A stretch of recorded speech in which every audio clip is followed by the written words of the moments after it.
won't be late. Interviews that show are great. From Kentucky's rolling hills we stream. Matt delivers every fan's dream. Claim your favorites, join the quest. Heroes for hire are the best. Superheroes, villains too. Every issue something new. Golden age or modern finds, entertaining minds of all kinds. Comic book sales you can claim. Join the club, win comic fame.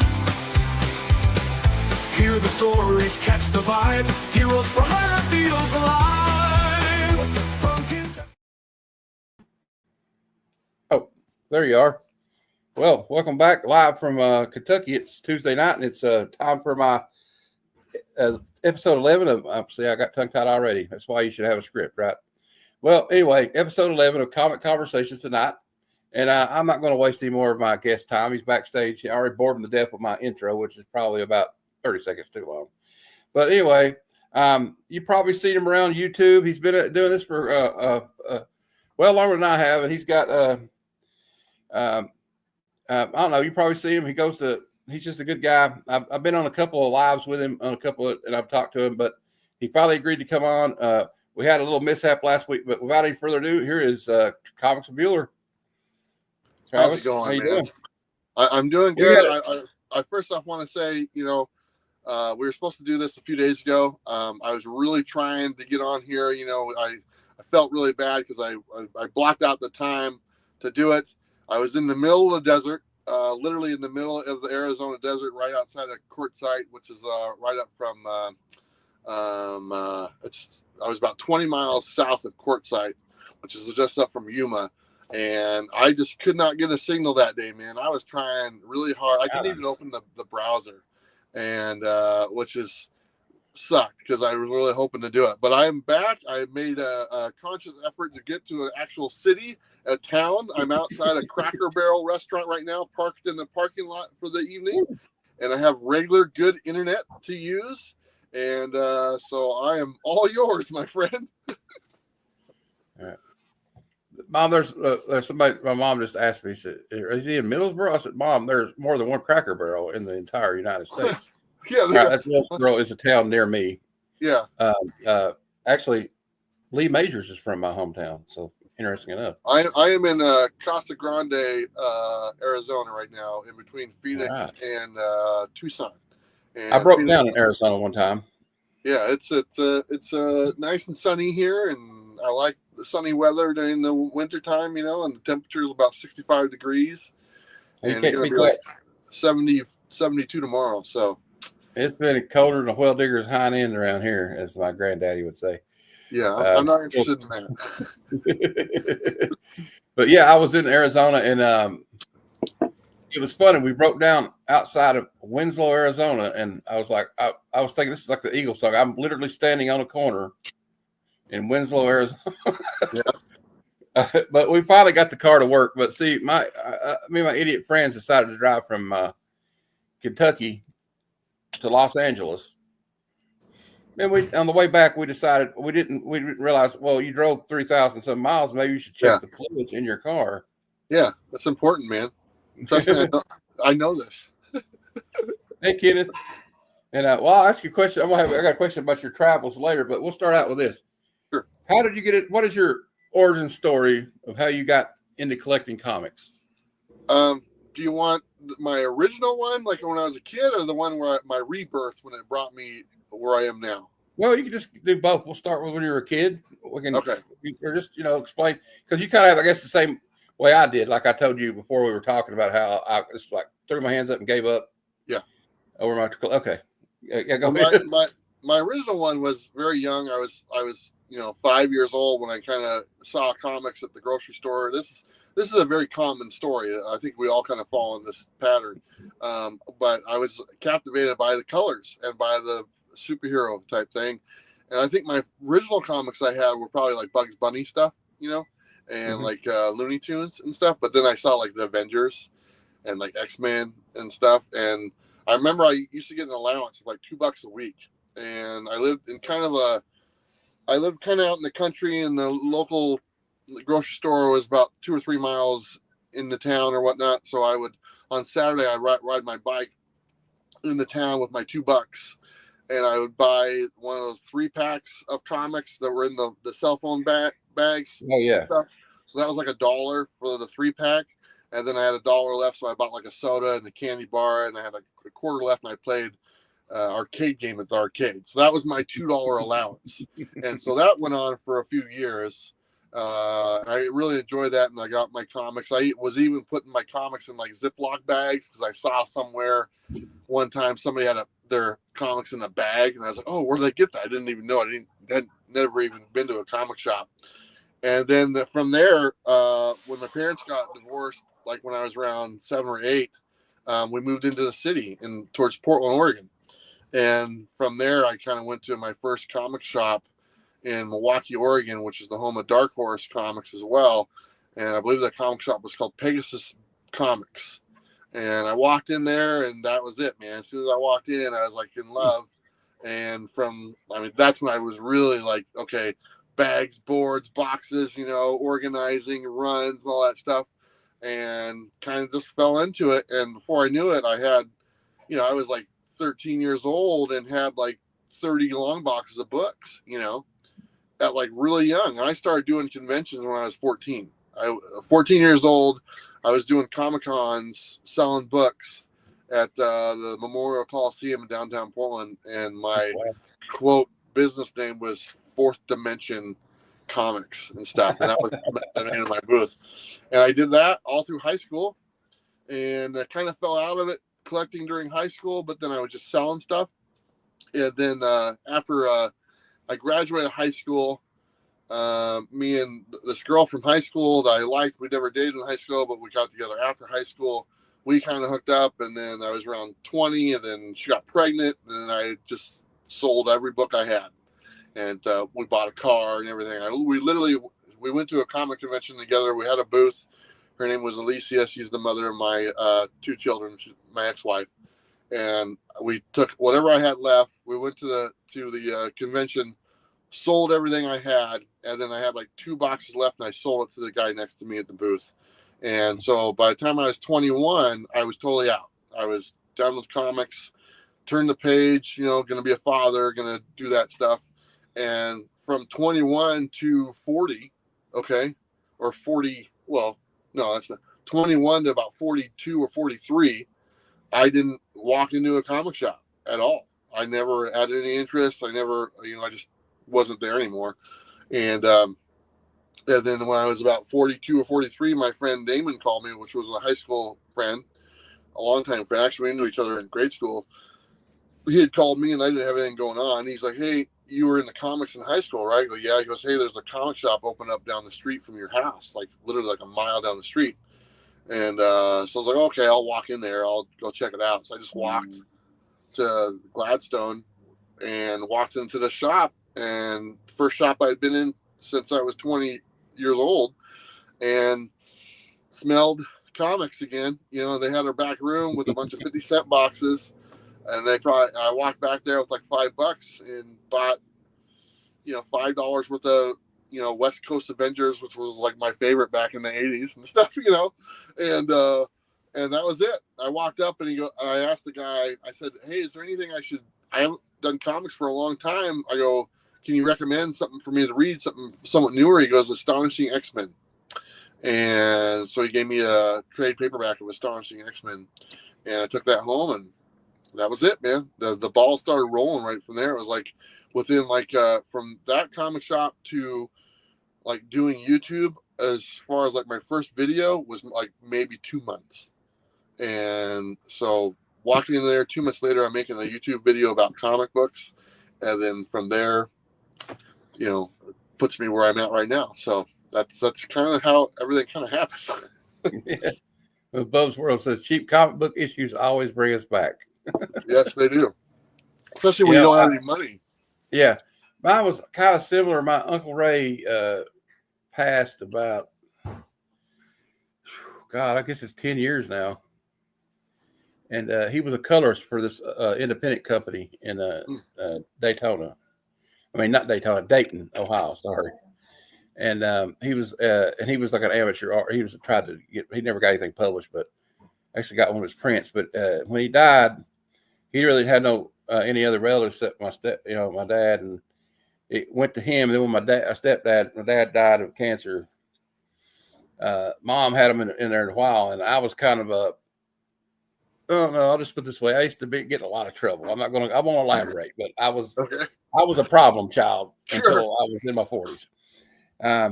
I've since reformed, but and actually comic books kind of pulled me out of it. And this was kind of what was the thing. It was like I'm making this all about myself. I better shut up, but I'll paraphrase it. He had all these hardcover editions of EC Comics, everything.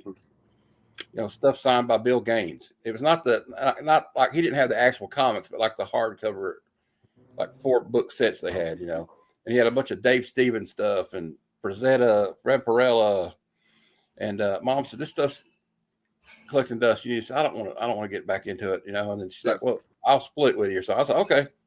So I sold a lot of it, and then it got me back into it. Yeah, Look, Bub's like he was a problem child. Until my 40. Okay. Well, yeah. That's more than just a child. That's adulthood too, my friend.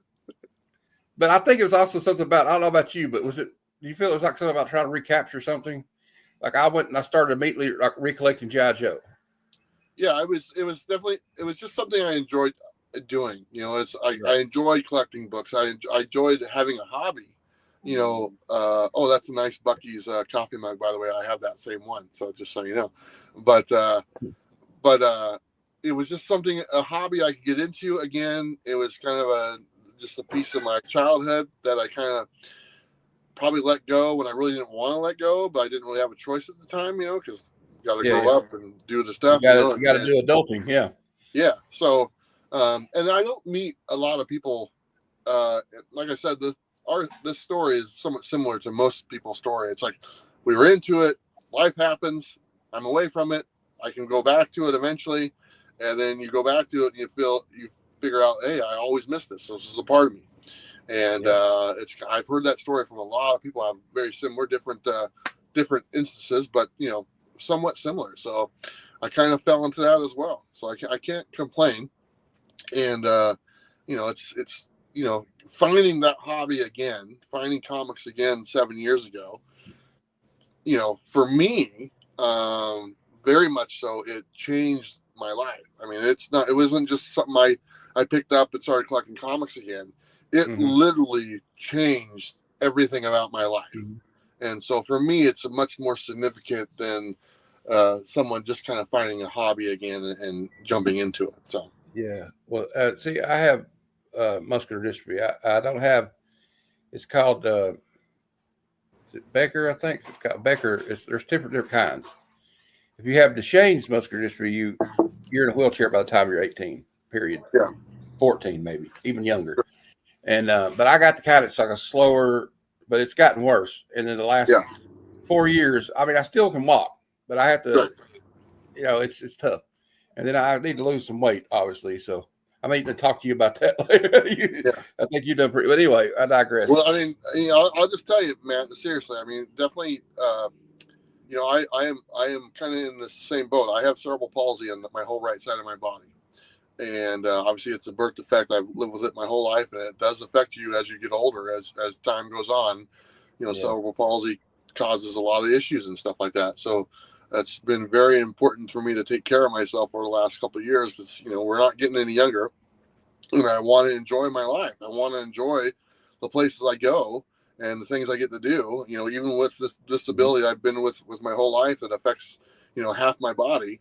You gotta, don't wait, man. I'm telling you right now, don't wait. If you can do anything to make yourself feel better and be better, take advantage of it, man. All right, Bub. Thank you, man. Bubs is meeting me.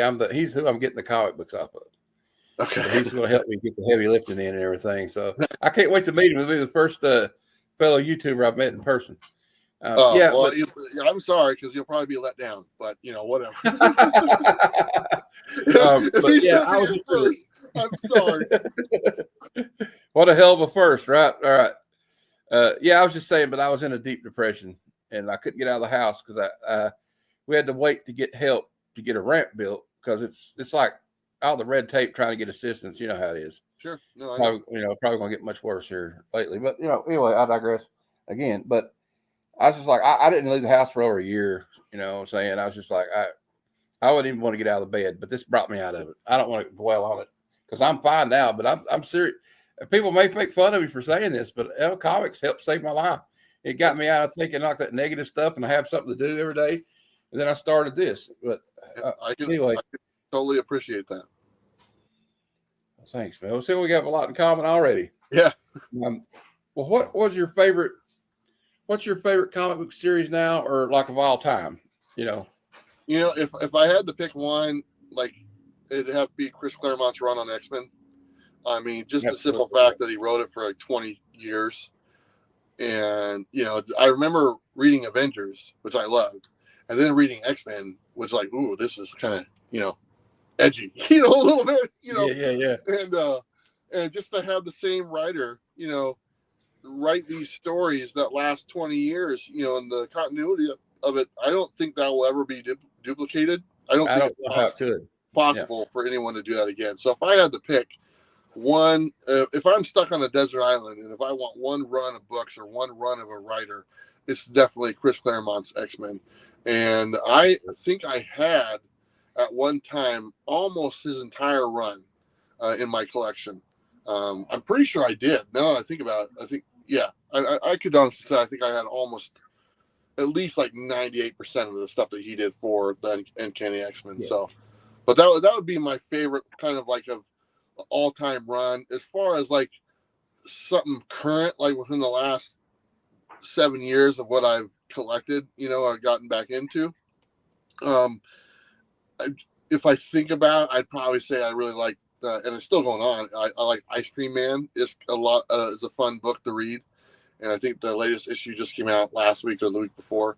And but I really enjoyed that because it's such a departure from what I read back when I was younger. With these new horror books or just different takes on the comic book world itself. There was another one that stuck with me called Shadow Doctor that came out a few years ago by Aftershock Comics. I really enjoyed, and I actually just revisited it like a couple weeks ago. I was talking about it and to a friend. It's like, yeah, because here's the thing with my travels. Okay, my bus draws attention and stuff. People come and they talk to me and stuff, and their immediate thing is, oh, comic books, Superman, Batman, Spider-Man, and they're right. Okay. But the people who don't collect comics don't know about all this other stuff that's involved in comics, like these independent books that are original stories that are, have nothing to do with superheroes or supervillains. And they don't know that there's this whole nother world. So it's like, hey, okay, you think about comics, you think Spider-Man, Superman, here, read this book of Ice Cream Man and read this book of Shadow Doctor. And they're like, holy shit, this is not what I was expecting, and it's always nice to kind of hand something that's gonna like make someone think about it. There's an issue of Ice Cream Man. I think it's number 31. Me and Robbie both said it was the best comic of the year when it came out, I think 2 years ago, and he had his comic of the year, and he said that was the one. I said the same thing, but that issue alone, 31, you give that to anyone who's never read a comic before or his stereotype comics, the like superhero type thing, and they will sit there and be like, oh my god, this is something special. Because that issue by itself, man, is like a tearjerker, and the amount of information that he's able to pack into a 23-page comic book, an emotion on there is something very unique. So it's your original question is like, what am I enjoying? That's still a series right now, Ice Cream Man. And it's easy to get into because they're like all standalone stories, Exactly. And that's about all I have the patience for right now. So still, when I got back in, that was intimidating to me. It was like, well, I'm not going to pick up Amazing Spider-Man. I'm not going to talk about the quality of it right now, but just as an example, like there's already been like 60 some issues of this run. I'm going to pick it up now. I don't know what's going on, but this anthology book. Okay, we got a few. I wanted to comments I'll highlight here. We got Bub saying that someday I'll be the last YouTuber Travis meets. God, Is that a? I don't know. that'll That's be kind of ominous feeling. I don't know. that'll be a horrible day. If I'm on a desert island, I want all foil covers. Maybe I can make a fire or something. I'm kind of surprised I haven't met Bub. To be honest, Bub and Metarog are the two guys I haven't met that are on my list. People I met. For the most part, I've met just about everyone in person.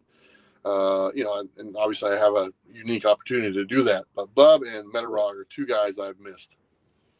Yeah, Metarog's a pretty good guy from what I've talked to him, and he's been on my friend Aaron's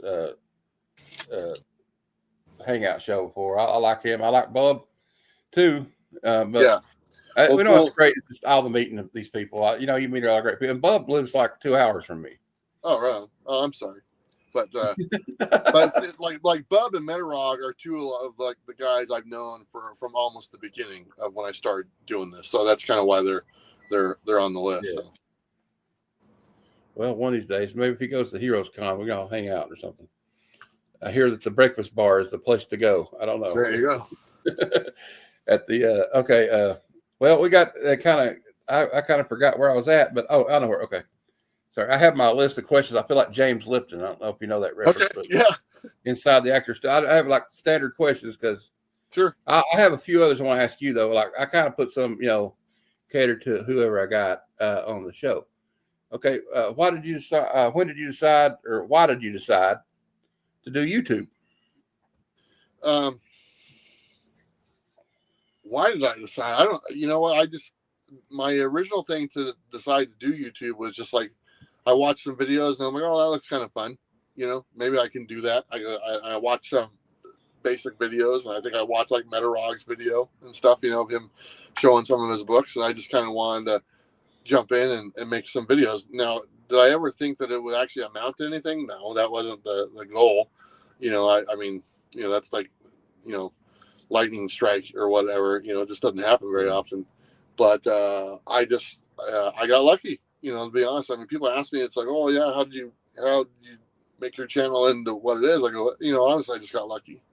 I mean, yeah, it took a little bit of effort and focus and doing a little bit of research, but it's 90% luck, to be honest. I mean, I'm not going to be, I got lucky. I figured out something that people wanted to watch and I ran with it and did some more research and I was, didn't have anything going on, so I had the time to invest in it, which really helped. That's one thing that probably was in my favor. I just had time to invest in, doing YouTube and doing the channel. I wasn't working. I wasn't really doing anything or leaving the house or stuff, So, I mean, time is important because a lot of times people it's just not, real life stuff comes up and they can't dedicate that amount of time to where I was able to like go like 24/7 and just put all my time and effort and, kind of obsess about it a little bit, and it just kind of took off. So I mean, it wasn't the goal to make anything of it, but when it presented itself to actually be something, I jumped on it, and I was like, I go, this is a unique opportunity that was staring at me in the face that can literally change my life.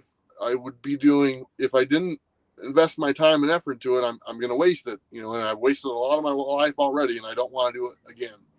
And so that was it. That was just me just saying, we'll go for it. And if I fail, I fail, but I'm going to give it my best shot and see what happens. And luckily it didn't fail.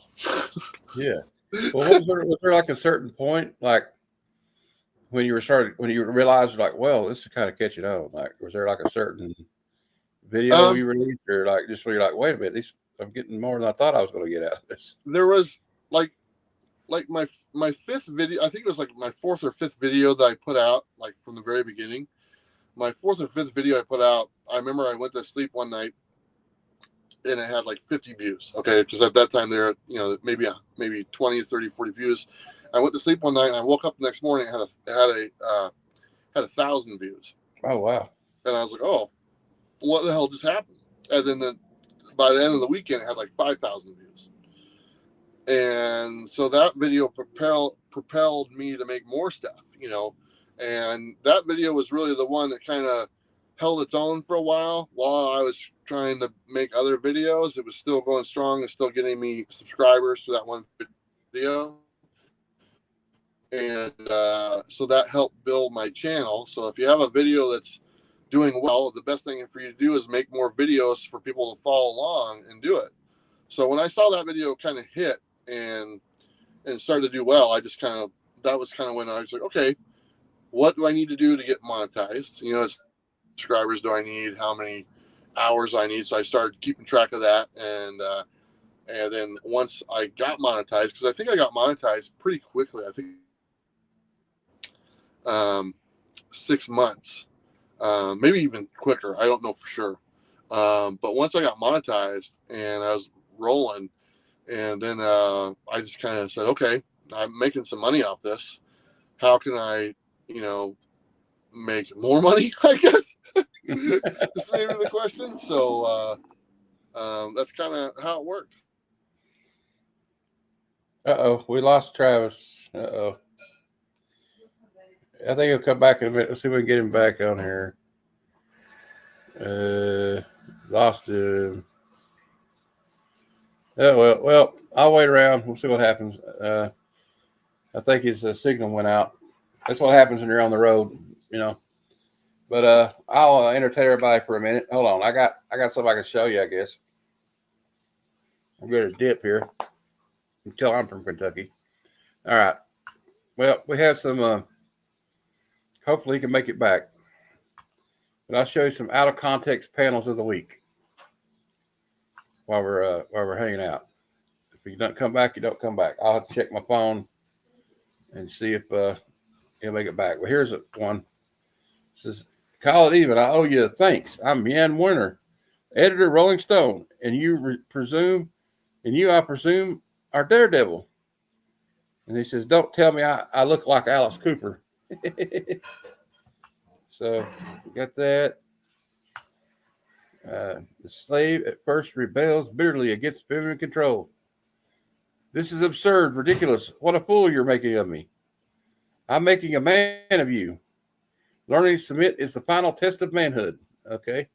That's kind of got some truth in it. He came. Oh dear.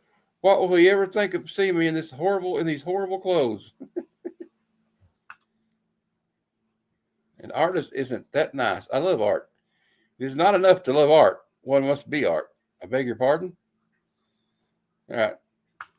I'm dying here, but I'm going to check my message to see if there he is. He's back, I think. There he. I was entertaining with out of context panels. So, anyway, I was getting ready to see if you were all right. All right. Can you hear me? Let's see here. Let me give me a quick minute there. I'm gonna try to get my other internet up and running real fast. Okay. All right. No problem. Options here, and I just have to boot up my other one, and then hopefully that should be okay. Sorry about that. That's okay. All right. Everybody's streaming Netflix right now. Okay. I was just showing them some out of context comic panels. So just let me know when you're ready.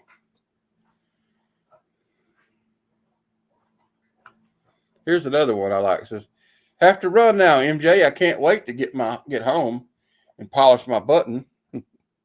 Stout fellow.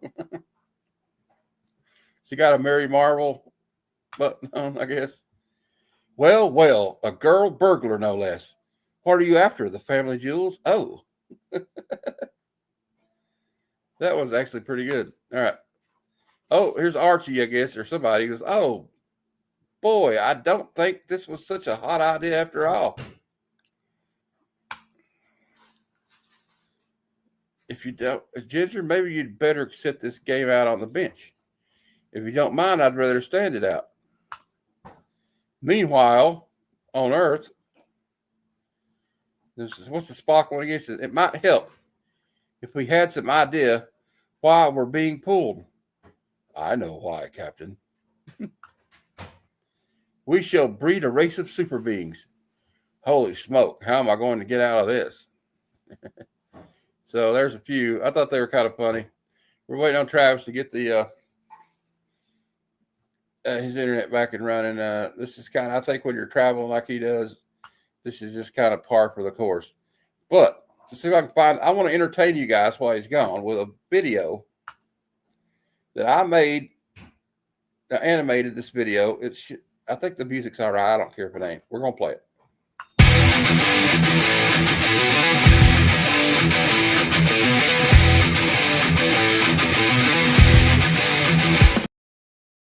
He's back. I think there he is.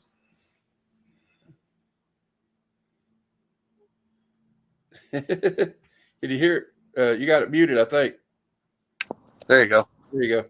I was entertaining with a video. I animated some comic covers using. Oh, there you go. Skynet. Sorry about that, man. No, it's all right. It happens. We should be good now. Okay. Okay. I'll just start up with the next question since we're. All right. What's your favorite thing about doing YouTube? It's easy. It's the people I've gotten to meet and my audience. Because not only have I got to meet a lot of YouTubers, which I really do enjoy meeting fellow YouTubers and stuff, and we've had a lot of good times together. But I've also got to meet just people who watch that maybe leave a comment or maybe don't even leave a comment. You know, one of the things I do, like on my Instagram and Facebook for that matter, is I always kind of post where I'm going or where I'm at. And there's a reason I do that, because a lot of times I'll post something and I'll be like, hey, I'm going to Tucson. And then I'll get a message like, hey, I'm in Tucson. You know, you should come check out this comic shop, or, you know, if you want to go have lunch or whatever. And so I get to meet all these people. And it's a very unique situation because, you know, being mobile, you know, I get to meet so many more people as opposed to, hey, I'm in Portland. You know, I'm in Portland for, you know, I live there. I just know all the people around Portland. But no, I get to go to, you know, Virginia or, you know, Kentucky or, you know, or Florida or wherever, you know, and I have the people who've watched, you know, all over the world, you know, to be honest. So, I mean, it's kind of nice to just meet people. I've had pretty much 99.9% positive experiences with people that watch the videos and stuff, you know, and really enjoyed my time with them. So, I mean, that's easily the thing I like the most about YouTube is just the people I've gotten to meet and spend time with. So and some of my best friends, you know, honestly, it's like Robbie from Pop Culture Philosopher is one of my best friends. Sleepy Reader, Damien, one of my best friends. You know, John Stout, he doesn't do YouTube. He just comments a lot, you know, and one of my best friends. And, you know, Jen, you know, Sam, two people that we lost, two of my best friends, you know, I met because of this. So I've been very blessed, you know, to just have some wonderful people enter my life. And, you know, when I think about years past, I didn't really have a lot of people in my life that were really interested in what I had to say. And now it's a little different, you know, people appreciate what I have to say, you know, they want to listen, you know, and I want to hear them as well. So it's a nice feeling. Feels better. Yeah, I had the same feel, and I started in August. I mean, I've only got 260 subscribers, but which I've been told was all right for starting out. I'm kind of learning, you know, it's kind of like a learning curve, but the greatest thing, I don't really care if I make money or not. I'm having fun doing it. And I've made friends in Australia, Great Britain, all over the United States. And, that's actually more important to me than anything. It's like actually in 4 months, I've already got some people pretty close friends, like my friend Simon's Matt Spidey in Australia. He's like sending me some like Australian snacks. I'm worried about the Vegemite. I'm worried about the Vegemite. Yeah. You're gonna love it. You're gonna love it. I doubt it. I have a bad feeling about it, but I might like the Tim Tams. I hear they're great. All right. But yeah, so that's what I like to. I mean, I don't know that I'm ever going to make money at it, except I do claim sales. But I'm never think I'm going to get rich doing it. I just do it so I can collect comics. Well, hey man, I haven't got rich from it either, so don't worry about it. Okay, I got a question about the you kind of, I guess they call it, I guess the hip thing to call it is the van life, but you travel around all over the place. Yeah. And do you have any like crazy adventures you could tell us about, or why did you decide? Actually, first off, why did you decide? When did you decide? Like, I'm just going to start traveling. I decided it during COVID because I was getting really antsy just being home all the time. And so while while we were all kind of sitting there during this, I kind of started watching YouTube, van life, bus life people, and stuff, and kind of really got into it. Sorry, there's a big truck pulling next to me if you can hear that. All right, I can hear it. It's okay. Yeah. But I started watching all those videos. I was like, man, that looks like a lot of fun. I've always wanted to travel. I just, I love the outdoors. I like doing that stuff. And I looked in the mirror. I was like, why don't I? I can do it now. I can make YouTube from anywhere. I don't need a place. I can travel. My kids are grown up. There's nothing really keeping me here. It's like, why wait if it's something looks like I would enjoy doing? And so I just kind of sat down. I remember I got a piece of paper out and I wrote down logistics and stuff, what I would need to do, and if it was doable and possible and stuff, and just kind of looked at the list and said, you know what, I can do it. I can make it happen. So I just kind of mentally told myself that, I'm going to give myself a year to like sell my house, do all the stuff I need to do, get rid of my stuff, all that stuff. And I was worried that I would back out of it. So I purposely went on the Coffee and Comics show and announced that I want to do bus life. I'm going to do it. I'm giving myself a year. It was February, because my 3 years on the road is in 2 days. So in February 1st, it'll be 3 years I've been on the road, which is just crazy when I think about it. Yeah. But so 4 years ago, I came on the channel and I said, hey, in 1 year's time, in February, I'm going to, by that, I'm going to have a bus, I'm going to leave, and I'm out the door and stuff. I got to give myself 1 year to get a bus, fix it up, sell my house, do whatever I need to do. And I did that on purpose so that my audience would hold me to it. Because I didn't want to let them down. I didn't want to sit there and talk all this nonsense, and then a few months later, I'm not going to do it. I'm just going to sit there. I purposely did it so that it was out there, people were aware of it, and it held me accountable. And in 1 year's time, I hit the road, and I haven't looked back ever since. I've been, like I said, February 2025, so just a couple days, I've been on the road 3 years. So that's awesome. You got I'm sure you've had some crazy adventures. You could tell. I remember you were down not far from me not long ago. I think you got caught up in the aftermath of that hurricane. Yeah, you were in East Tennessee. We weren't far from me. I remember commenting on one of your video. I said, well, you're not far from me. Yeah, no, I was literally, from what I saw, were like the main place where that hurricane hit that place in North Carolina. Yeah. I was like less than 30 miles away from there. And I was supposed to go to a campground near there. Because I went there on the way through there when I came through there like a month earlier, and I was going to stay there again on the way back. And it was closed because of the hurricane. So I ended up staying in the Bass Pro Shop parking lot for 4 days because there was no, the 40 was closed for a little while, and there was just a lot of people coming in and out as far as the linesmen and all this stuff going on, and there was no place to stay. So I just ended up staying at this Bass Pro Shop parking lot for 4 days when the roads cleared out, and once they were, I was able to start heading back and stuff. But for the most part, I've been pretty lucky as far as weather-wise, which is kind of nice. I try to avoid, I don't go to Minnesota in wintertime, and I don't go to Arizona in the summertime. I'm pretty smart where I go. As far as adventures, it's kind of funny because I was just in Quartzsite, Arizona. I was just there for the last month. Okay, I got there right after Christmas, so right New Year's. And let's just say this January 2025 has been very interesting already. There's not a lot of appropriate stuff I should probably talk about. Yeah. But it was a interesting month so far. So, but I've enjoyed myself pretty Well, I well. mean, So that's what's important. I think, as long as you're yeah, having fun out there.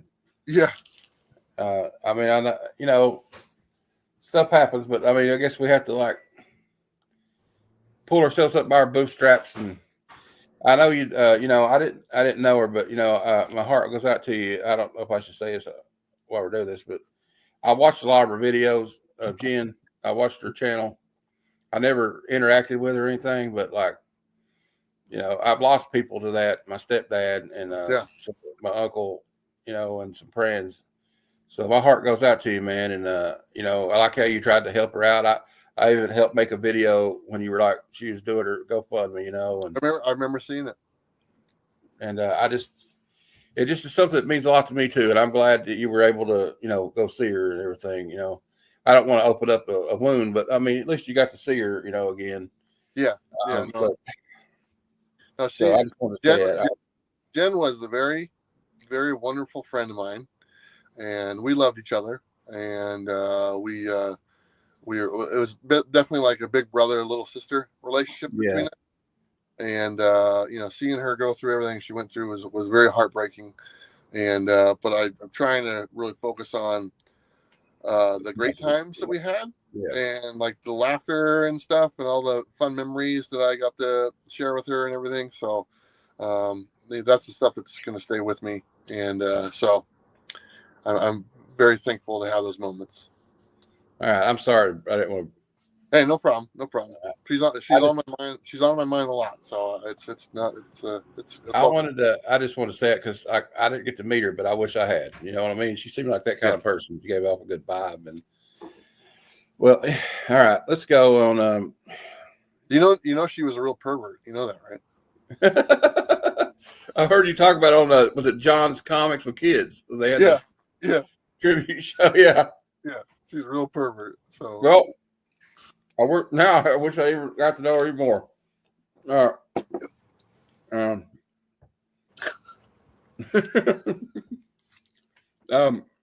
Anyway, okay, I've lost my train of thought. But all right, favorite artist. Who are some of your favorite artists and writers of all time? Well, Chris Claremont, we kind of hit that already. Yeah, it's still one of my favorites, even though he's kind of a jackass. He's still. I kid you not. I mean, I've met him probably at least a dozen times. He's been on my channel twice. We went out to dinner together, okay? And he probably still would not recognize me if I walked up to him and said, "Hey, what's up, Chris?" I mean, he would have no clue. I mean, we like I said, him and I and our friend Colin, 3 of us went out and had dinner together, okay, in Chicago. Or where was that? I don't know. No, it wasn't Chicago. It was somewhere. I can't remember. Anyway, but yeah, he still probably wouldn't remember me. So, but definitely Chris Claremont is one of my favorites writers. God, who else is I mean, I'm a little biased because he's a friend of mine, but Joshua Williamson, I like his stuff. Well, I didn't know you know Josh. I love his writing. Yeah, he's been doing the new G.I. Joe comic. He did the he's probably single-handedly, in my opinion, kind of rehabilitated the image of Superman, so to speak, with the way he's wrote on it. Yeah, he does a really good job, and the amount of stuff that's on his plate, and the amount of stuff that's been on his plate for years. This isn't something new. He's been writing multiple titles.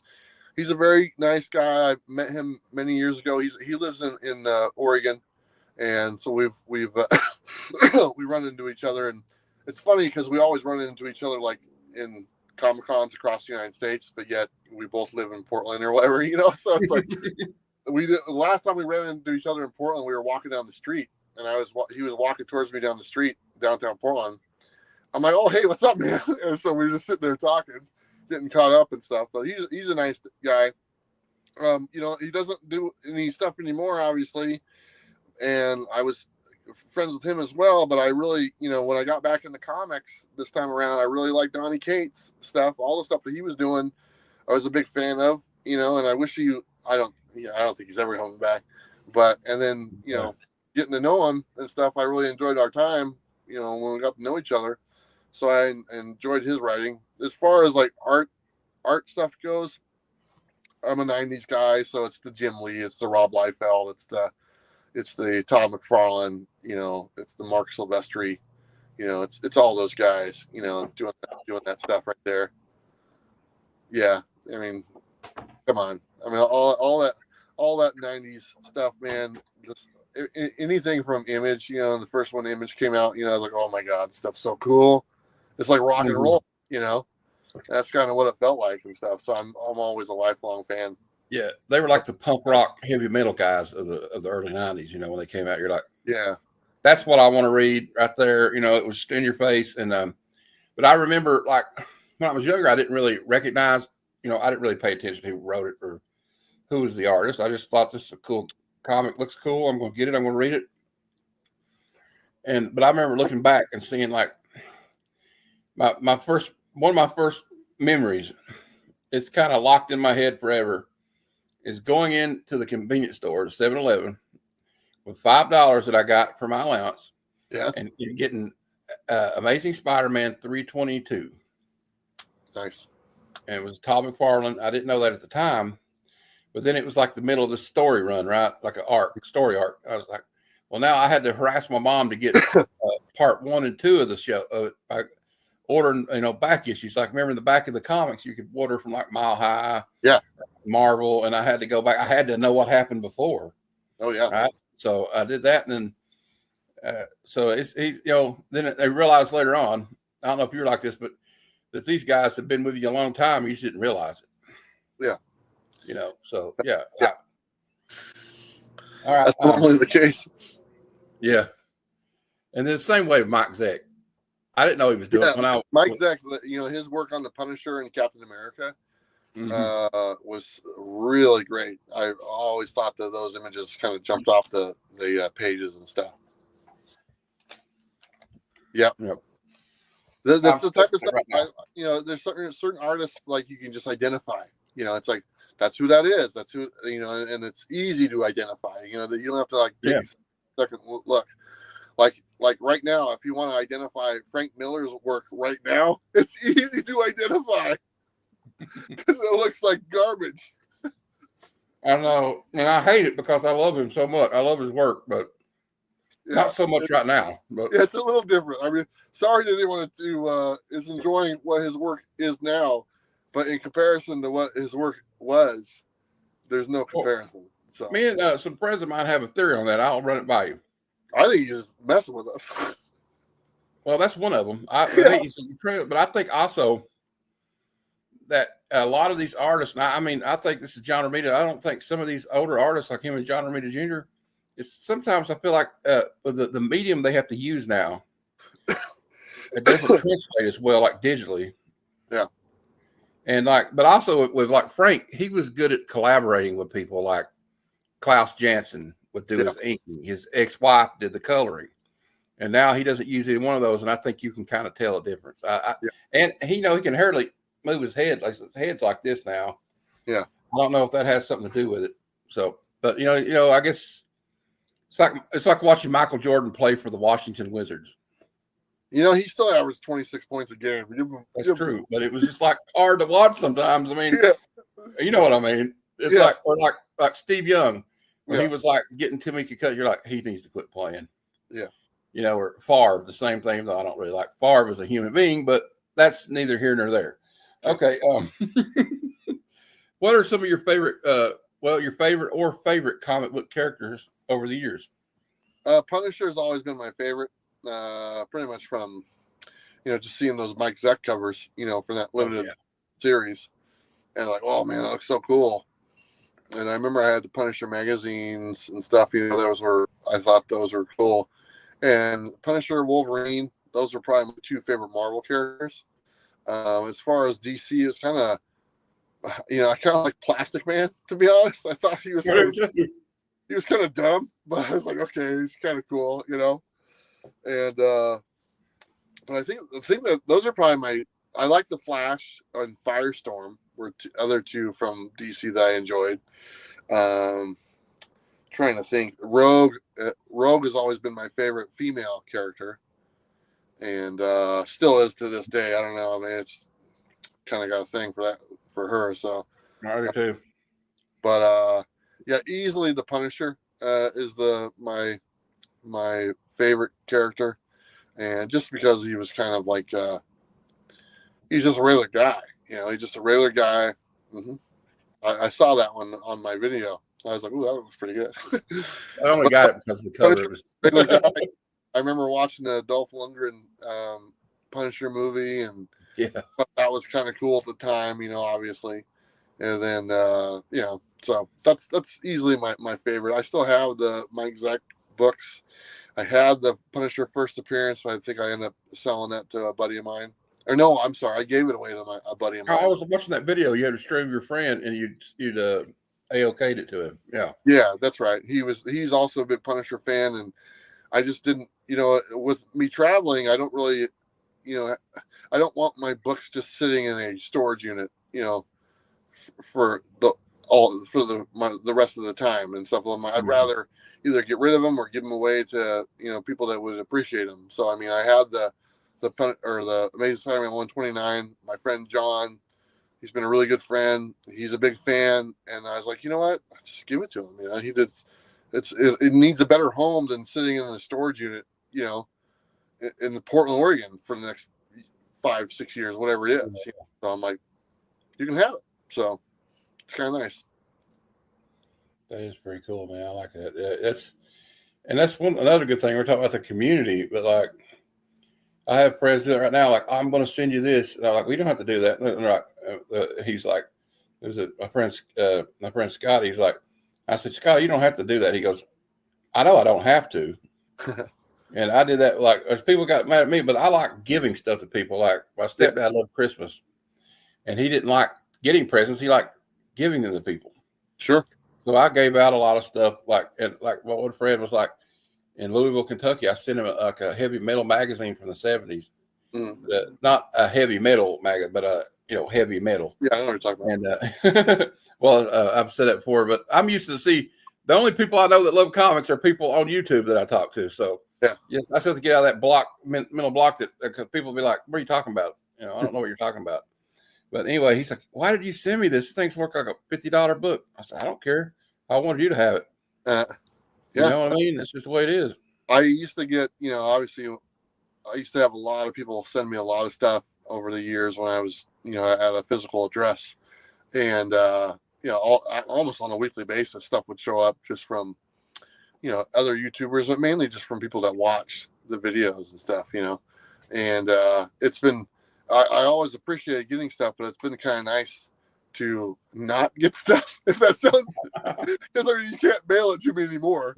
I don't have people. Oh, where should I send this? I go nowhere. I go just keep it. And so it's an easy way for like you said. It's like, oh, you don't need to send me nothing. And you don't want to, you don't want to feel as though they have to send you something. Well, now I have a legitimate out. It's like, well, if you want to send me something, you're not able to because I don't have any place for you to send it to. So, sorry. Don't get me wrong. Hey, if anybody wants to send me something, you don't have to, but I'm not going to turn it down.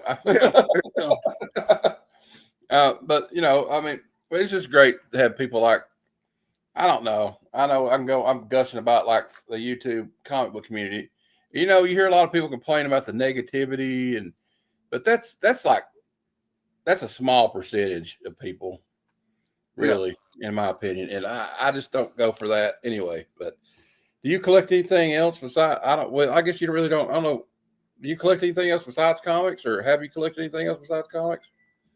Not really. It's just honestly, it's more of a space issue with me. It's like, I'll go to certain places and like like I was in this place Courtside. They have a lot of these vendors set up all over the place. It's kind of like a Saturday market. Like the whole town is like a Saturday market for like 4 months, and there's really cool stuff there. But it's like, where am I going to put it? So it's like I don't buy hardly anything.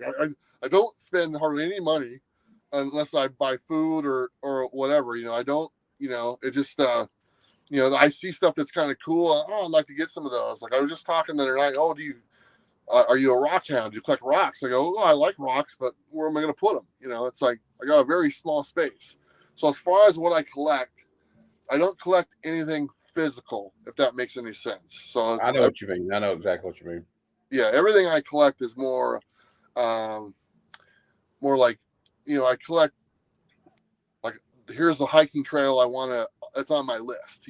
My list is different. Like your list might be a list of books that you want. My list is like, okay, these are all the trails I want to go. This is where I want to see. So to me, I'm collecting, adventure. If that sounds kind of dumb, but that's what I do. I collect my time and my adventure and the things I get to do. That's what I collect. It's like memories. Yeah, it doesn't sound dumb because you're like, I want to go to Yellowstone or something, or I want to go see Mount Rushmore or something. Exactly. That's like you kind of mark them off the list. Yeah, there's stuff like that I've always wanted to do. I'm still wanting to mark off the list, and you might have inspired me to try to do it. I'm gonna try to get where I can travel better, though. I have to worry about that, but seeing your journey, like I started watching like 2 years ago, but I saw like your older videos, and I'm like, wow, like that's what I was talking about with your transformation. Like you got in better shape and everything, and enjoying life. I love it, man. I think you're an inspiration to a lot of people. Just want to say it. It's been it's been this whole 7-year journey that I've been on is definitely just a 180 from where I was at before, and then the kind of to eventually have the confidence enough to like take this step that I did 3 years ago. As far as like, I mean, it's getting the bus and traveling the country and living off the grid and doing all that stuff. It's not an easy. It's not an easy thing, and sometimes it gets glamorized. Sometimes all these Instagram pictures and videos, but it's kind of a big decision to make, and I don't know if I would have had the confidence to kind of go all in if I wouldn't have been doing what I was doing with the comic books and stuff. Yeah. And, I haven't, like 3 years later, I haven't turned back. I haven't second guessed it, and stuff. And I've just enjoyed it. And along the way, I got my mind right, before, and then I wanted to get my body right, my physicalness right. And I've been on that journey over the last, a little less than 2 years. And it's paid off in multiple ways, so I can't complain. Well, yeah, I do see a lot of the van life, the ones that I don't know about you, but the ones that bother me are not like you're kind of solo, but like you see these people and they take all their kids, drag them all over they're like are they going to your homeschooling 4 kids in a bus? Okay, I've met some of those people, and I understand what you're saying. Luckily, the ones I've met, they've pretty much got it figured out, and they do a pretty good job. But I could see where, like, because I remember I was at a hot spring in Utah, and there was a bus there, and this is a family, and they were on this bus. And it was the husband and wife, and they had 3 daughters, and they had like 4 dogs. I'm like, what the hell, man? They all live there, and I'm like, that sounds miserable, But honestly, the 3 daughters, they were, I don't know, probably like anywhere from ages 8 to 12 or whatever. They're loving life. They were so happy outside playing and stuff. And when you get the option to where it's like, hey, these kids get to go outside, they get to play, they get to go do adventures, or do you want to stay inside all day long? Yeah. And so it's like, okay, maybe there is something to it. Now, I wouldn't take a family of 4 on the road. That sounds miserable. To be honest. It does sound kind of, well, the ones I saw, of course, you know how it is on YouTube. You're going to see the negative ones. Yeah. People talking about, so I'm sure there's a lot more positive than there is negative, just like in the comic book community here. Let me some of the myths that you might think of when you watch these Instagram or YouTube van life videos. First things first, everything is dirty. Everything is dirty. There's dirt, there is grime, there is dust everywhere all the time. When you look and you see their bus and it looks all nice and clean or whatnot, and they're showing it off, that's bullshit. That's like for that video clip, because literally 5 minutes later, it looks trashed. Okay, everything is dirty and everything falls, And yeah, it stinks a little bit, man. That's just the way it is. You know? And you probably got to worry about like how you got all this dirty clothes. So what I imagine in my head is all the dirty laundry piling up and then have to do the laundry. Yeah, that's what's behind me right there, like a month's worth of laundry and stuff. No, but I mean, don't get me wrong, it's great, and you get to go to some really beautiful places and do some beautiful things. But like my bus right now is literally covered in dust from head to toe, outside and inside, from being in the desert and stuff. And it's like You were just at that rave, right?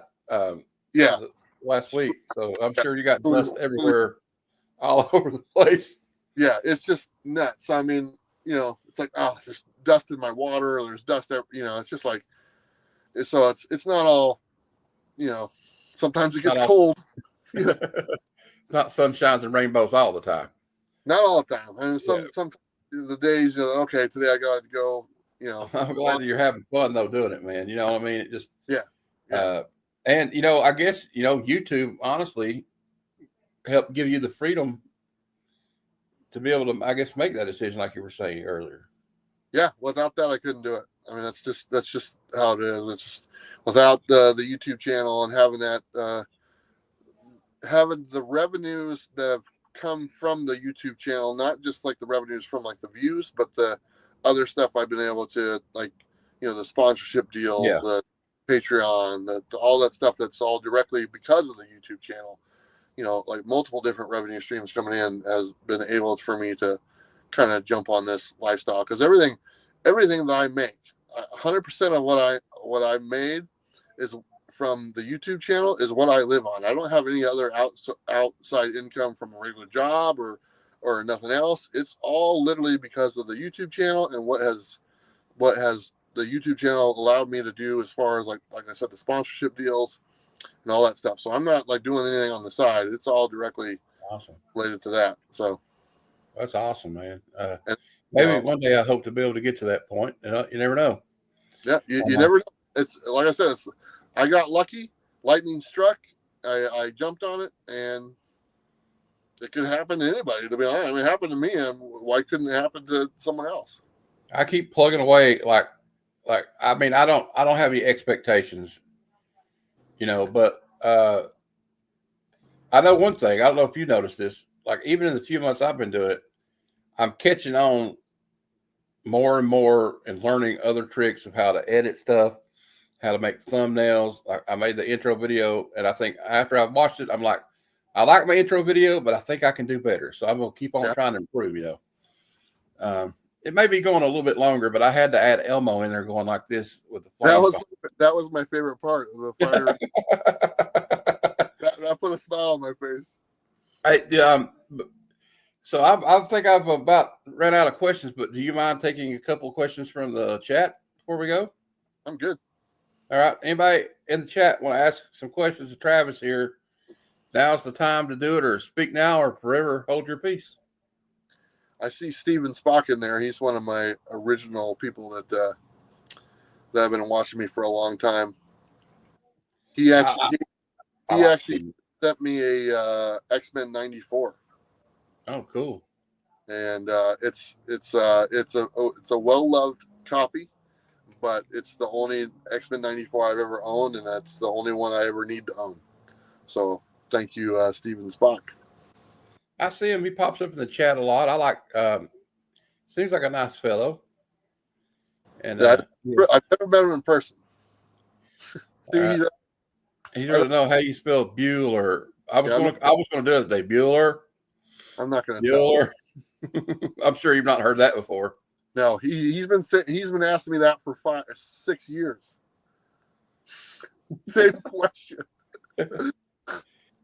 He's Missing Mars has a question. Future plans for staying on the road? I think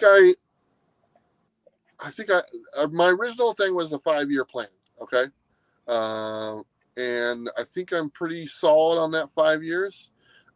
Things kind of, I didn't get to kind of do the stuff I wanted to last year because I got some other things happen with the family and stuff like that. So, I mean, I still got to travel. I just didn't get to travel where I wanted to because last year I wanted to go to Canada and do Canada for, part of the year.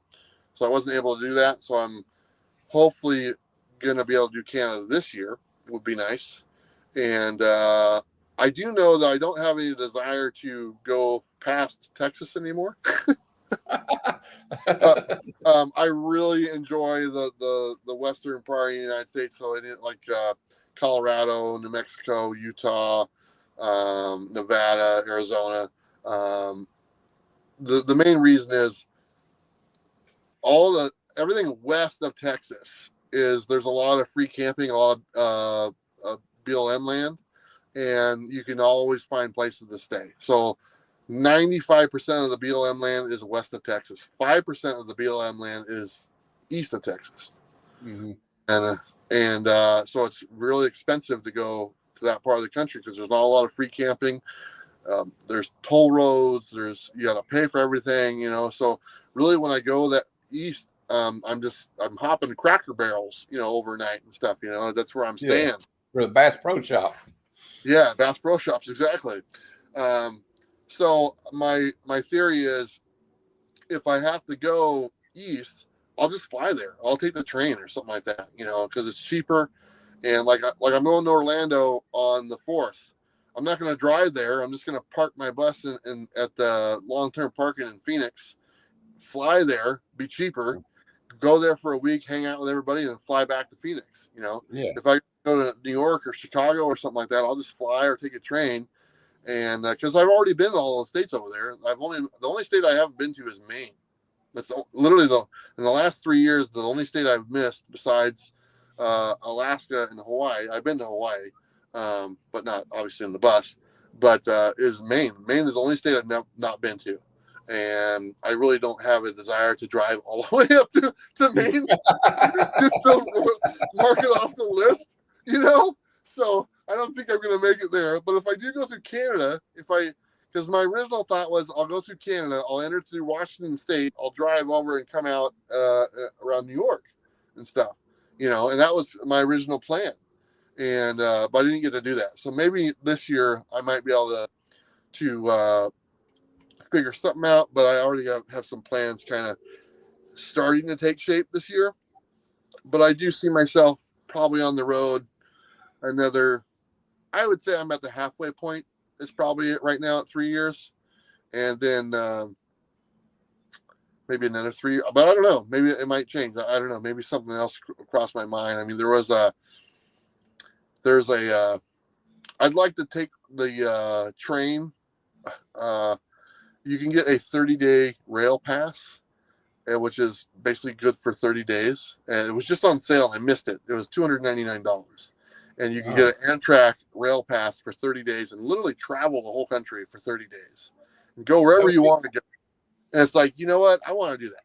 I want to get on the train, ride the train all the way across America, from Oregon to New York to Florida to Texas and all the way back, and be on the train for 30 days. So, I mean, that's the type of stuff I like to do. And that's like, okay, maybe I'll do that in April. Okay. And then I'm planning on doing a large hike this summer in Oregon. So I'll be hiking the whole state of Oregon. It's called the Pacific Crest Trail. It goes from Washington all the way down. It goes from the Canadian-Washington border down to the California-Mexican border. I don't have 6 months to do that. It could take 6 months. But the Oregon leg, which is 430 miles, something like that, that takes about a month to do that and stuff. So I was planning on doing that because I'll be 50 this year, and that's my birthday present to myself is I'm literally going to go hike in the mountains for 30 days and hike across the state of Oregon. So that's kind of cool though. I had a friend that he hasn't done it yet, but one of his bucket list things is to walk the entire Appalachian Trail. Yeah, that one looks really cool too. That's something I wouldn't mind doing. I'm going to try and do for my 50s. So basically for 10 years, every year have a month-long hike, during the summertime or whatever it is, So this year it's going to be Oregon. Next year it's going to be the state of Washington. And and then like the year after that, probably the state of California, or at least partial, because I want to do the whole Pacific Crest Trail, but I can't do it all at once. I can't, because it takes like 6 months to do the whole thing. But if I do like one section a year, I can block out like 30 or 40 days to do that. So that's kind of the plan. I think Christina said happy early birthday. Well, I don't. It's not until July, so I got some time. Okay, well that's pretty early. We got a question from my friend Aaron. He says, once you're done traveling, will you collect comics again? That's a good question, and honestly, I'm probably not. I don't really collect comics anymore. I'm still in the comic world. I'm in I'm in the know, I guess you'd say. But I don't think I've bought any comics for at least the last 4 months. And even before that, very, very little comics. And ever since, I would say over the last year, the amount of comics I bought in the last 12 to 16 months, I probably couldn't even fill up a short box. And it's just, it's not that I don't like comics anymore. It's just like my interests are elsewhere. And it's also a space thing, like I was saying before. It's like, how much space do I have? And so I kind of, once I sold my collection, because I sold my collection to kind of fund what I've been doing as far as buying the bus, fixing it up, and everything. I said to myself, I don't want to spend my travels trying to replace my collection. That's not what the goal was. I don't want to go back and buy all the stuff I've already had. Yeah, I see. Yeah. I want to move on. I've had them. I've made videos about them. They're out there. You can go watch them. I can see what I used to have. There's a record of it.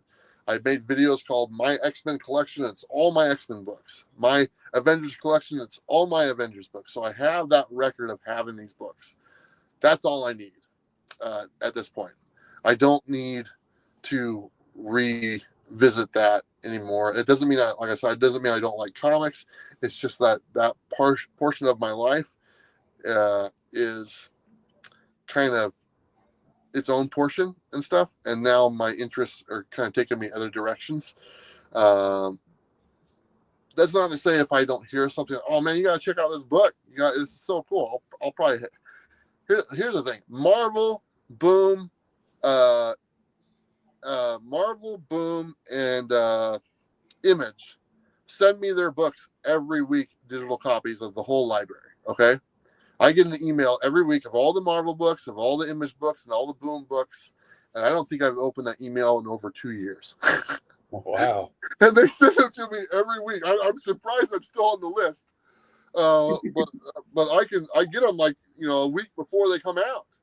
And I don't think I've opened any of those emails in at least a year and a half to 2 years. I don't know. There's every week I get them, and I just haven't bought them. So I'm sure there's some you will probably, like your older ones, you might keep.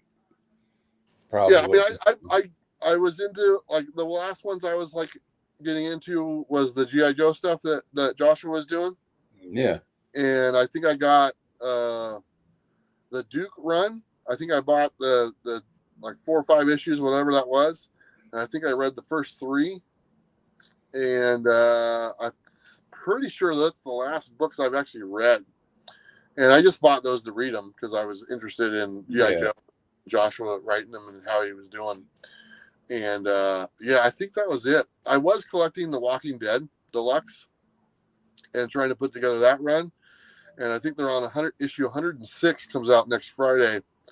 I think I stopped at around 80. So whatever that's been, they come out every other week for the most part. So that I had all the issues up to 80, and then I was like, oh, I'm done. And but yeah, I still love comics. I still appreciate the work that goes into them. Obviously I still talk about them. I still make videos about them and stuff. But I don't have a lot of interest. Like going to MegaCon, next week, I won't buy a single book at the con. I won't buy anything. I'm just going there to hang out with my friends and say hello to some of the writer artists I'm friends with and our fellow YouTuber friends and people. But I spend more on a bottle of Pepsi at a con than I do actual stuff at the con. I can't think. I mean, I can't think of the last thing I've actually even bought at a con, like C2E2 or New York Comic Con or whatever. I don't think I've bought anything, and I just don't. Just I like looking at stuff, but I've seen a lot of stuff, so I'm good. Well, you get to see all the covers anyway. You do your Yeah. little FOC show or the new comic book day preview, so You you also kind got of to know what's remember, coming. I've probably been to more comic shops than anyone alive right now, because I I literally wouldn't doubt it. 2.5 years literally going across America to every comic shop. And I think as far as like, let's just say there's 2,000 comic shops in America. I know it's not quite that. I've been to at least half of them. Okay. I mean, can you sit there and say I've been to half the comic shops in America? Oh hell no! I couldn't even. Not a lot of people can say that. I haven't been to half the comic shops in the state of Kentucky, Travis. Yeah, there you go. But like where I live, we don't even really have any anyway. So my comic shop is like mycomicshop.com, basically. Yeah, Kentucky's 40 miles is probably the closest one. It's called Nirvana Comics. Yeah, Kentucky's easy state to cross off the list. Yeah. It's in Knoxville, Tennessee. But actually going there, who is it going to be there? Never mind. There's going to be an artist going to be there. My friend Scotty Vaughn's going to be there. We're going to meet up down there. Hopefully, I'm trying to get him to go there and meet up with me because he knows the guy and meet Ramos. I think's his name. Yeah, he's going to be there. Yeah, I know Ramos, and I know Scotty. Okay, he's a good dude, man. I've kind of gotten to know him a lot, Yeah, and he seems like a great guy.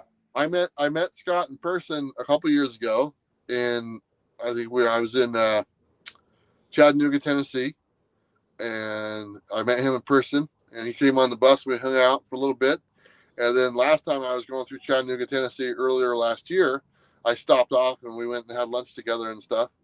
And really nice guy. He's always been really a good friend of mine. So I've always enjoyed talking to him and kind of do his thing and stuff like that. So like I said, I've been able to meet a lot of people in person, man. So it's been very, very nice to call a lot of people friends, and not just people that you do videos with, but people you actually get to sit across the table from, and have a drink with and stuff. It's always nice. Well, I hope we get to meet. I hope you go to Heroes Con so we can I can say hi to you. Yeah, I'm pretty sure unless Washington State Summer Con pulls off a Tom McFarlane appearance. Because I told them, because the Washington State Summer Con is the con I'm kind of the host for, and I do all the panels for all the comic book guests. I actually helped book some of the guests in the years past, like Scott Snyder and Capullo and all those guys. And but last year, I kind of said I don't really want to do hosting panels anymore, so I enlisted Brian, Bronze Age Nerd. He's from that neck of the woods, and he had mentioned to me a while back that he kind of wanted to get into hosting panels. And I was like, hey, I go, if you come down here, I'll have you host some of the panels that I'm supposed to host. So last year I gave him the Jim Starling panel. So he hosted Jim Starling. He did a great job. He said there's a Mark Bagwell. He did the Mark Bagwell panel, and I think I had him do the Frank Cho panel, and he did it. I think those are the guys, and he did all those. He did really good. And I told him when he was done, I said, man, I don't want to do this at all anymore, because I did like 3 or 4 other panels there as well. I was like, man, next year it's all you, man. I'm done. I'm going to let them know at the Comic-Con that I don't want to do any of the panels unless it's Tom McFarlane. So there you go. That's the only one that I would come back for. So I don't think that's going to happen. So if that doesn't happen, then I'll definitely be at Heroes. But yeah, I'm not hosting any. Like last year at MegaCon, I did like 10 panels, of artists and writers, Clayton Crane and just a bunch of people and stuff. I was like, I don't want to do this anymore. I got tired of doing it. I've done a lot. The thing is, I don't know if people know how many panels I've done, because I never film them and I never take any pictures. But I've done probably 100 panels with artists and writers across the country at different cons. and I don't want to do them anymore. Burned out. You can burn yourself out on anything, even if it's, I'm assuming, I've been told everybody's telling me, you're going to burn out doing YouTube. You make too many videos. And I'm like, I don't do it. I said, I don't think you understand. I don't do anything else. Yeah. Well, I mean, there are some people that, like, if they ask me to do it, I'll do it. Like me and Dan Jurgens is a good friend of mine. Okay. So Cool. I've done Dan Jurgens' panel multiple times. So if Dan said, hey, Bueller, can you do my panel for me, a host? Sure, I'll do it. When some of the guys like that I'm friends with, if they ask me to do it, sure, I do it. But for me, just to show up in MegaCon and for the booker guy say, hey, I got 6 panels today. I need you to do these 6, and not even know until like an hour before who they are. Yeah. Like, oh crap, because like last year they had me do 6 in a row, and they were literally like back to back to back to back to back, and I was like, okay, I'll do them, and I was like, I'm like bullshitting my way on stage, I'm like just like making stuff. I'm not as like, I don't know as much as Robbie does, so I'm just like making stuff up on the fly. I mean, I can host a good panel, don't get me wrong, but when you're doing like 6 panels in a row and you got to pull an hour out of Clayton Crane, he's a real bore anyway. So, I mean, Jesus, I was like, they're like, oh, you want, he's like, can you do the Clayton Crane panel? I'm like, do I have to? He's like, well, we don't have anyone else. I'm like, all right, whatever, That's cool. Dan Jurgens is another one of those artists for me. It's like, no joke, probably. I was going to sound melodramatic, but it was like him and like Larry Hama and Zach McFarlane Perez. Yeah. Probably like maybe the collector I am today. Like. So well, that's pretty cool. That's like doing a Dan Jurgens panel or doing a Jim Shooter panel. I don't got to prepare. I don't need to go. I don't need to look anything up. I just look and see if they're doing a current book, and that's all I need to know, and I can go and roll with them and do an hour on stage, no problem, and have a great time, and they'll have a great time and stuff. But some of the guys I'm not too familiar with, like I think the one guy I did, Charles Soule, and I think he does a lot of Star Wars books. Okay. Yeah. And so I did his panel, and I'm not familiar with any of his work besides, like, I haven't read a single one of his books probably for the Star Wars thing. And so I'm literally up there just like, and it was a good panel. It turned out really well, but I'm bullshitting my whole hour panel with this guy. He's like, oh yeah, man, that's awesome, and it was fun, but it was the 6th panel of the day. And so I was like, oh, let's just get it over with. It's just like, let's fucking wing it. And he's like, oh, you did a good job. I go, thanks, man. What's your name again? And you should be like, and who are you? I've had that with, I did a panel for Scott Williams and Alex Sinclair, okay, who are basically the team that helps Jim Lee, with all his inking and color and all that stuff, okay? So I was hosting a panel for them, and I kid you not, man, I couldn't remember who was who. I'm sitting there in between my legs. There's a notepad with their names on it, and I don't know which one is Scott Williams and Alex Sinclair. They're not the same nationality either, by the way, so it should have been easy. But I'm just sitting there like, oh man, every time I'm looking down in between my legs like an idiot, trying to figure out who's who and trying to get their names right. You should have had like some flashcards, but like with their face next to it, like, yeah. I think that's him. Yeah, it worked out. It's okay. We got another question from Aaron before we go. This is the last question we'll take, I think. Which artist or writer was the nicest one you've met? Well, Dan. Thank God he didn't ask the opposite question though. Yeah, Dan Jurgens I met Dan Jurgens at the Washington State Summer Con. He came over. He had to borrow some tape, and because he was setting up his booth, and he walked over. He goes, "Hey, do you have any tape?" And I said, "Yeah, sure." And so I helped him set up a thing, and then later that day he came on the show. We were doing a live stream, and we really hit it off. And then like a month later, he did a cover for me for Dynamite, because I did an exclusive with Dynamite, and he drew the cover and he put me on the cover.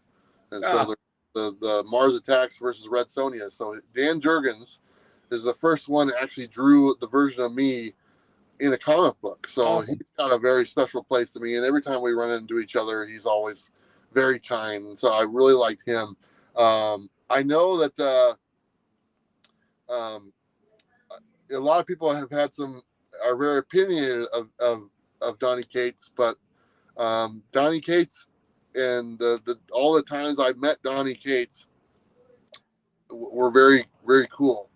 I originally met Donny Cates in Portland at a con, and I didn't even know what he looked like. I knew he had bleached blonde hair, and I saw him. I was there before the con. I saw someone with bleached blonde hair, and I walked up to him. I said, "Are you Donny Cates?" He's like, "Yeah." I go, "Oh, I do a YouTube channel, Comics With Bueller." He goes, "Oh, did you tag me last night in the Twitter or whatever?" I go, "Yeah." He goes, "Okay, cool." He goes, "Did you want to do an interview later today?" I said, "Sure." So I met him later that day. We did an interview, and it was like one of my first real like creator interviews that I kind of did on my channel and stuff. And I think that was back when he was just about going to start working on Guardians of the Galaxy. So it was a while ago. And then we met each other a couple other times at cons. And then he came out to Washington State Summer Con for like a auxiliary con, because he had to miss. He canceled like at the regular con, so they did like a 2-day con. So he came out to that. And the funny thing is, it was Donny Cates, Howard Chaykin, and me. We were the three comic book guests. And nobody went to this con for the comics. They all went there for the celebrities that were there, because there was a lot of Star Wars celebrities. So it's literally me and Donny Cates and Howard Chaykin hanging out for the weekend, and just like sitting there shooting the shit for like 3 days. And so me and Donny, he met my mom and stuff, and we just hung out. He came on my show. He was on my live stream for like 2 hours, just hanging out. Cool. And we did like multiple panels together and stuff.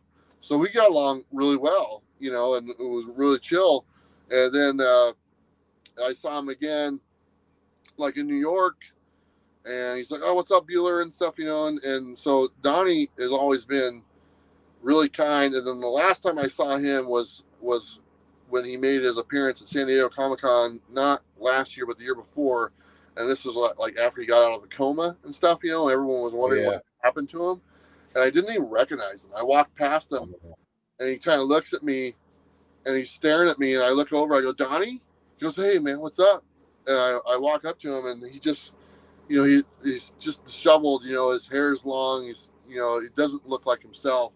He had that big scar in his face now, because he got in that horrible accident. He was in the coma for months.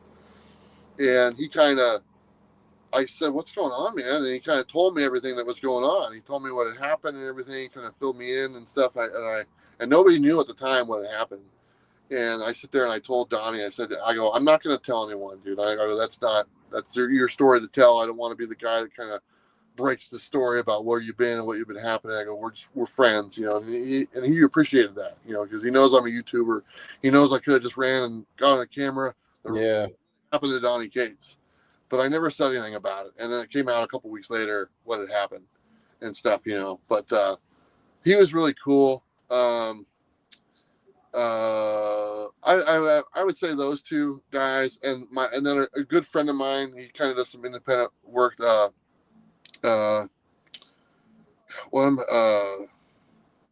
He did I just talked to Jonathan Hendrick. Okay, who does? He did the Recount. He did Dream Master. He does some other stuff. He's a really good friend of mine that I made throughout this. He's a really great, underappreciated writer. He should have been picked up by a major publisher years ago. But I was just talking to him the other night and stuff.